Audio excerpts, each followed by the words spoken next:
MK Haskell, thank you for joining me. It is my pleasure. Thank you so much for coming here to Israel to celebrate together the new opening of the embassy.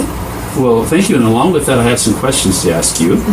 And so, why is the move of the U.S. Embassy to Jerusalem important? Look, for the Jews, Jerusalem has always been its capital. Jerusalem is not just the democratic capital of Israel, of the Jewish people. This has been the center of our culture, the center of our history, the center of our religion, of our tradition for thousands of years. Whether we were here or we were chased out of Israel, persecuted in different countries, Jerusalem was always the center of our identity. It was always a flag of hope for us to survive so many atrocities that have happened to the Jewish people. And so when we are able to found again the state of Israel and declare Israel's capital, Jerusalem, this was something that we've been longing for thousands of years. This have been a moment where it's been confirmed for us as a Jewish people that this is a physical center of our identity as well. Now, the world, a lot of the times have ignored that. And we had a complex relationship with the international community for thousands of years. We know of many persecution that have happened towards Jews, racism, and everything.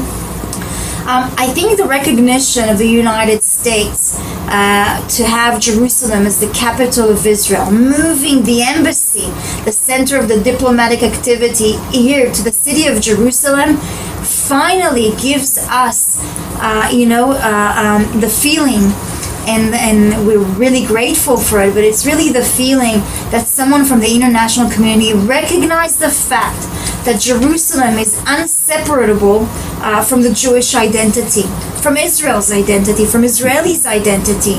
And so this confirmation gave us such joy and strength, and really reconciliate also a lot of the things that the international community have done throughout the years.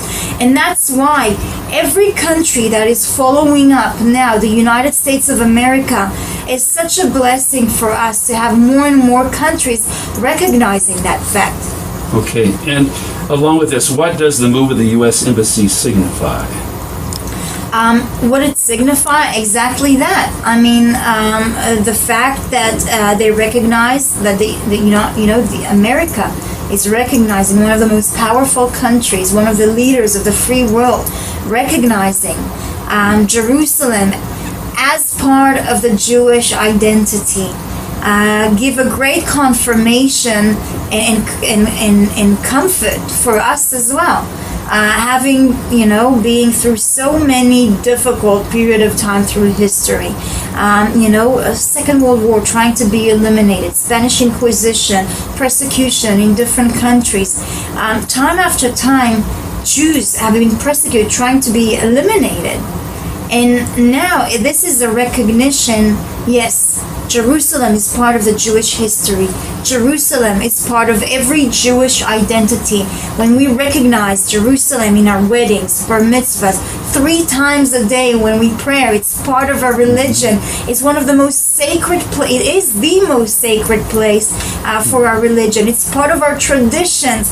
And so recognizing that this is the significance of it, this is finally touching the Jewish souls and telling them it's okay. We're here beside you.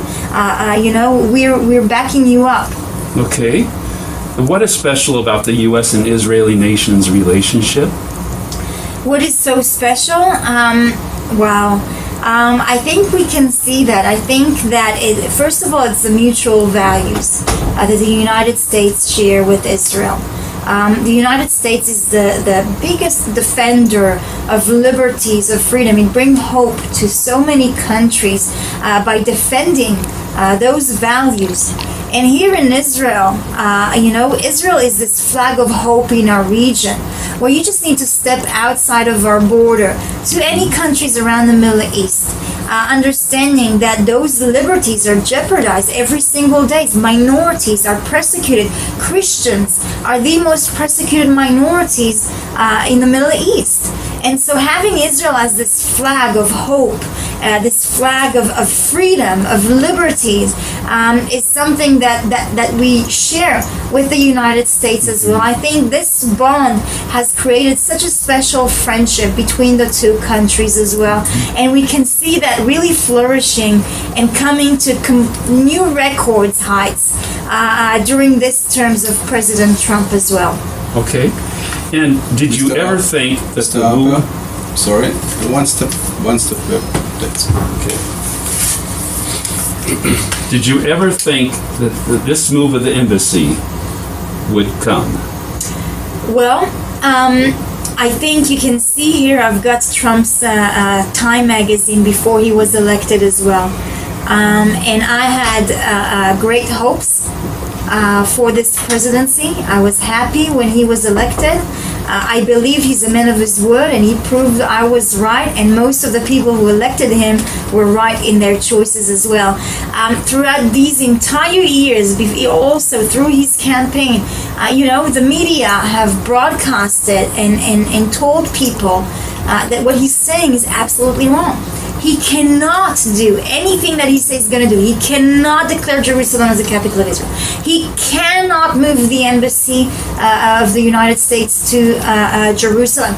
He cannot pull out of the Iranian nuclear deal. He cannot deal with the North Korean nuclear crisis. They called him a fireman. Like someone who's trying to ignite the entire area. Well, you know what? They were wrong. They were wrong with the embassy. They were wrong with the declaration of Jerusalem. They were wrong with the North Korea. They were wrong with the Iranian deal. And so you know what? If you would hire those reporters in your firm or in your company, and time after time they'll have false prediction, there's something wrong. Most people would probably fire them, or they'll just tell them, you know what, don't try to be a prophet. Don't try to predict the future. Just talk about what's happening now. And what's happening now are incredible news for the United States, for its foreign policy. It's being respected all around the world. And I think, there's a lot of successful achievement that President Trump has achieved during this term. But along with this, though, I recently heard, I was reading in a news report about the idea of a Palestinian embassy being in another neighborhood of Jerusalem, and the concern, I know for a lot of Christians in America, is that there should be no two-state idea ever talking about dividing Jerusalem or Israel. And so, have you heard, or do you have any comment about the idea that there might be, that President Trump might support a Palestinian state? Because I heard the Vice President of the Knesset, when he was here in January, talk about, we will support a two-state solution if you and the Palestinians agree. But a lot of Christians are upset about that idea. And there's a prophet, Joel, in the Tanakh that warns people about dividing Israel, the land, that specifically it says God enters into judgment in the valley of Jehoshaphat, the nations that divided his land. And I was wondering if you have an opinion about this. Okay. I think that throughout history, no matter who was president, they've tried to come to an agreement between Israelis and Palestinians. Time after time, Palestinians stood up and walked away from the negotiating table, refused to come to any kind of agreement. And I think that's kind of a proof as well that President Trump will not follow the same mistake. We trust the Prime Minister Netanyahu and President Trump to come and try and resolve and try and figure out a long-lasting, stable solution in our region. We trust both of them to look after Israel's interests of security and security needs of the Israeli people here in Israel as well. And so I do think that coming to a two-state solution, definitely the way it's been talked about until now, I don't believe that this is on the table. I don't think it's achievable, and I think Trump is a very much a reality straight on the table type of person.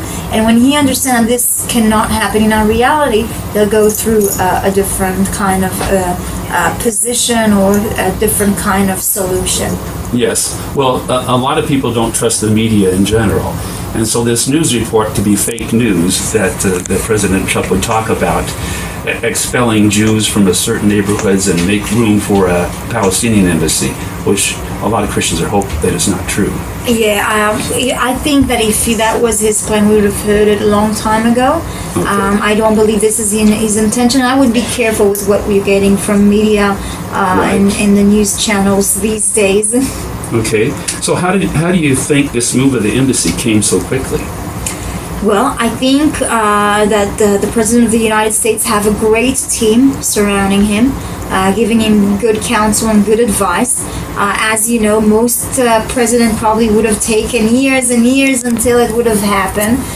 But we know this president, he's a bit more of a businessman than a politician. So there's less talking and more actions. And obviously, as businessmen as well, when you want something done, you get it done as quickly as possible. And I think that with this attitude and having such an amazing team around him that is very capable, like Ambassador Friedman, that is here working in close cooperation, daily cooperation with him. Obviously, Greenblatt, he's an advisor on the Middle East issue, and obviously Gerald Kushner, who is very knowledgeable about what's happening here in Israel, about the history and everything. I think that this team makes a great team to the Middle East, and I think that together with this kind of attitude, they are able to achieve much more than any other administration would have been able to achieve. And next, what can we expect in the future relationship between the U.S. and Israel? What can we expect in the future? Well, as we see it's continuing to incline constantly, I'm sure great things are coming. I think that the special friendship that President Trump and Prime Minister Netanyahu have are coming and creating a great kind of attitude towards foreign affairs and through the international community as well. And so, we can probably expect great things. Hopefully, we'll finish. President Trump will be able to secure, with the North Korean an agreement as well.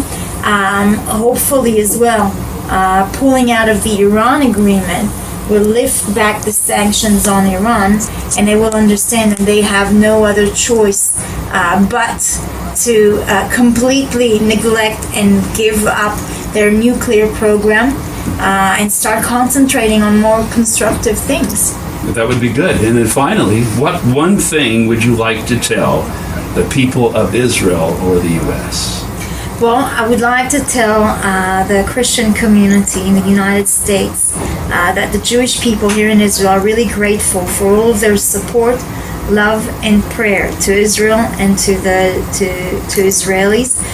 This support is not taken for granted, and we do know that the evangelical votes and the Christian votes are what not just voted Trump into this administration, but also create a huge and massive, beautiful effect about the Israeli and the United States relationships and friendship, and that we're extremely grateful for that. These are great weeks for our friendships.